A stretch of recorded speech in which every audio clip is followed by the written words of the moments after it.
या मालिकेच्या आजच्या भागात आपण पाहणार आहोत मारुती पारूच्या कपाळावर मळवट भरतो, त्यावर कुंकू लावतो आणि मग त्यानंतर तो तिला उचलून घेतो आणि देवीच्या मंदिराकडे जाण्यासाठी निघतो। त्यावेळी मारुतीला नीट चालता देखील येत नसते, त्याचा सतत तोल जात असतो आणि त्यामुळे पारू देखील घाबरते। ती पुन्हा पुन्हा मारुतीला सांगत असते की बा आपण हे व्रत नको करायला, बघ तू किती थकला आहेस, पण मारुती काही ऐकायला तयारच नसतो आणि मग तो पारूला घेऊन कसाबसा एक एक पायरी चढत देवीच्या मंदिराकडे जाण्यासाठी निघतो आणि त्याच वेळी गणी आणि प्रीतम त्या ठिकाणी येतात आणि पारूची आणि मारुतीची अवस्था बघून त्या दोघांना मोठा धक्काच बसतो। तर इकडे मारुती कसाबसा एक एक पायरी चढत असतो, पण खूप ऊन असल्यामुळे शेवटी त्याला चक्कर येते आणि तो तोल जाऊन खाली पडणार, पण तितक्यात आदित्य त्या ठिकाणी येतो आणि तो पटकन जाऊन पारूला अलगदपणे हातात घेतो। तर इकडे मारुतीला प्रीतम आणि गणेश सावरतात, तर मारुती म्हणत असतो की मला माझ्या पोरीसाठी हे व्रत पूर्ण करायलाच हवं। तर इकडे आदित्याला पाहून पारू म्हणत असते की आदित्य सर तुम्ही इथे, आणि त्यावेळी आदित्य म्हणतो हो पारू, आता हे व्रत मी पूर्ण करणार आहे आणि तो मारुतीला सुद्धा सांगतो की मामा काळजी करू नका, तुमची जबाबदारी ती माझी जबाबदारी। आणि मग त्यानंतर आपल्याला समजतं की आदित्य पारूसोबत बोलण्यासाठी तिच्या घरी आलेला असतो आणि त्यावेळी घरी गणी रडत बसलेला असतो। त्याला असं रडताना पाहून आदित्य काळजीत पडतो आणि मग तो प्रीतमला देखील त्या ठिकाणी बोलावून घेतो।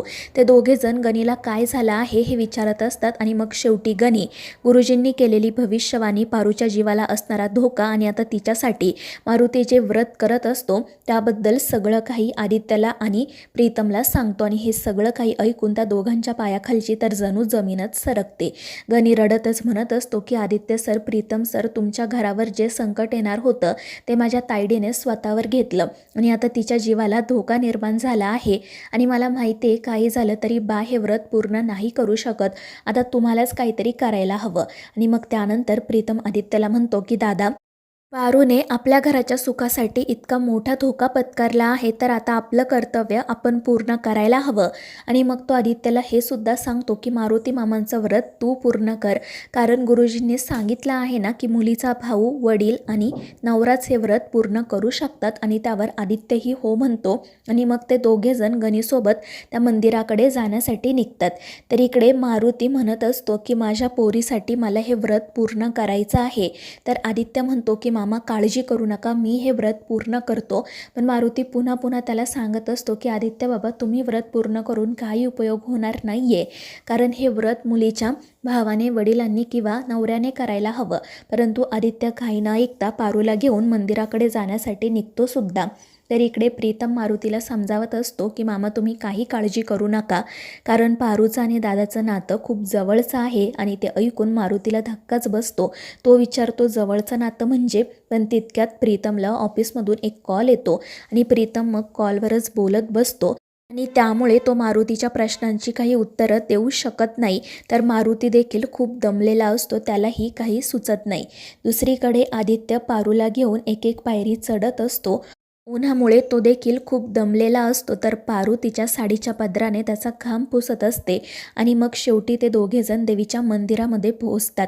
आतमध्ये गेल्यानंतर आदित्य पारूला खाली उतरवतो आणि देवीकडे प्रार्थना करत म्हणतो की देवी, आम्ही शेवटी इथे आलो आहोत, तुझं व्रत मी पूर्ण केलं आहे। आणि मग तो पारूकडे पाहतच राहतो आणि त्याला घडलेला एक एक प्रसंग आठवायला सुरुवात होते। तो म्हणत असतो की देवी, मी हे व्रत पूर्ण केलेलं नाही आहे, तर तू माझ्याकडून हे व्रत पूर्ण करून घेतलं आहे।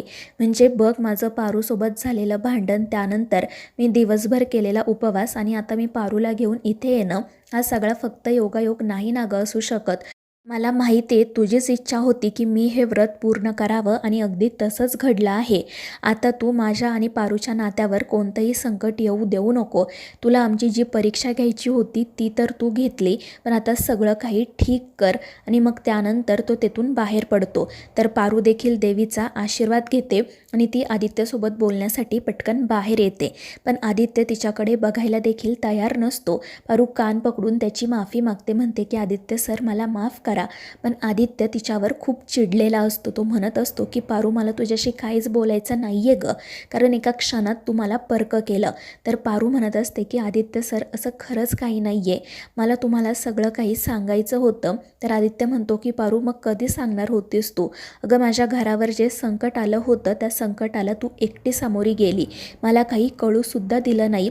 आणि जर तुला काही झालं असतं तर मग मी काय केलं असतं? तुला असं वाटलंच कसं की मी तुला इतक्या सहजासहजी माझ्या आयुष्यातून जाऊ देईल म्हणून? आणि मग त्यानंतर तो रागातच तेथून निघून जातो. त्यानंतर मग ते सगळेजण पारूच्या घरी येतात. मारुतीची तब्येत आता जरा ठीक असते आणि मग आदित्य त्याला आराम करायला सांगतो आणि तो प्रीतमसोबत घरातून बाहेर पडतो. तर पारू देखील त्या दोघांच्या पाठोपाठ बाहेर येते. मात्र आदित्य तिच्याशी बोलायला तयारच नसतो. पण प्रीतम आदित्यला समजावतो आणि म्हणतो की दादा, आता तू जास्त ताणू नको, तिच्याशी बोल, कारण मला तुम्ही दोघेसुद्धा हवे आहात. आणि मग तो तेथून निघून जातो. तर आदित्य पारूला म्हणत असतो की तुला जे बोलायचं आहे ते पटकन बोल, कारण मला खूप झोप येते. तर पारू त्याचा हात हातात घेते आणि त्याच्याशी प्रेमाने बोलायला सुरुवात करते. ती म्हणत असते की आदित्य सर, मला माहिती आहे तुम्हाला माझा खूप राग येत असणार आहे, कारण मी वागलीच तशी, आणि मी तरी काय करू, मी आहेच मूर्ख, मला काय बोलावं काय करावं ते सुचत नाही. तर आदित्यही चिडून म्हणत असतो की हो पारू, तू मूर्ख आहे, अक्कल शून्य आहे, तुला खरंच पुढच्याच्या मनातलं ओळखता येत नाही. आणि ते ऐकून पारू म्हणते, हो ना आदित्य सर, म्हणूनच मी तुमची माफी मागते, प्लीज मला माफ करा. पण आदित्य म्हणत असतो की पारू, मी तुला माफ करणार नाही आहे. तर पारू म्हणते की ठीक आहे, मग मी आता रडेल. तर आदित्य म्हणतो की तुला जे करायचं ते कर, मला काहीच फरक पडत नाही. आणि ते ऐकून पारू विचारते की खरंच तुम्हाला माझ्या रडण्याने फरक पडत नाही का? तर आदित्य म्हणतो नाही. आणि त्यामुळे पारू मुद्दाम मोठमोठ्याने रडायला सुरुवात करते. आणि त्यावेळी आदित्य डोक्यालाच हात लावतो आणि मग तो तिच्याजवळ जाऊन बसतो. तिला म्हणू लागतो की मला माहिती आहे तू खोटं खोटं रडती असते. आणि ते ऐकून पारू देखील हसू लागते. दुसरीकडे गणी घरात खेळत असतो तर मारुती झोपलेला असतो. पण त्याला झोपेमध्ये सुद्धा सतत गुरुजींनी त्याला जे काही सांगितलेलं असतं ते आठवत असतं. आणि मग आदित्यने पूर्ण केलेलं व्रत देखील आठवत असतं. आदित्य हे व्रत कसं काही पूर्ण करू शकतो असंच त्याच्या मनामध्ये विचार सुरू असतो. आणि मग या सगळ्या गोष्टींमुळे त्याला जाग येते. तर मित्रांनो, या मालिकेच्या पुढील भागांमध्ये आपण पाहणार आहोत, मारुती जेव्हा घरातून बाहेर येतो तेव्हा घराबाहेर तो पारूला आणि आदित्यला एकत्र पाहतो.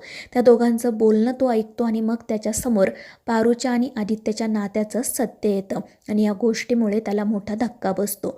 तो पारूवर खूप जास्त चिडतो आणि मग तो पारूलाच संपवण्याचा निर्धार करतो. तो पारूला मारून टाकण्यासाठी तिच्या जेवणामध्ये विष घालतो आणि हे सगळं पारूसुद्धा पाहत असते. तर मारुती रडतच म्हणत असतो की देवा, अशी वेळ कोणत्याही बापावर येऊ देऊ नको, पण मला आता माझ्या मुलीला जिवंत ठेवता येणार नाही. तिने माझा आणि ज्या घराला मी देऊळ समजत होतो त्या घराचा अपमान केला आहे, विश्वासघात केला आहे, त्यामुळे तिला मरायलाच हवं. आणि हे सगळं काही ऐकून पारूसुद्धा हसत हसत मरायला तयार होते. आणि मारुतीने जेवणामध्ये विष घातलं आहे हे माहीत असून सुद्धा ती त्याच्याच हाताने ते जेवण खाते सुद्धा. तर मित्रांनो, या मालिकेच्या पुढील भागांच्या अपडेट्ससाठी आपल्या चॅनेलला सबस्क्राईब करा.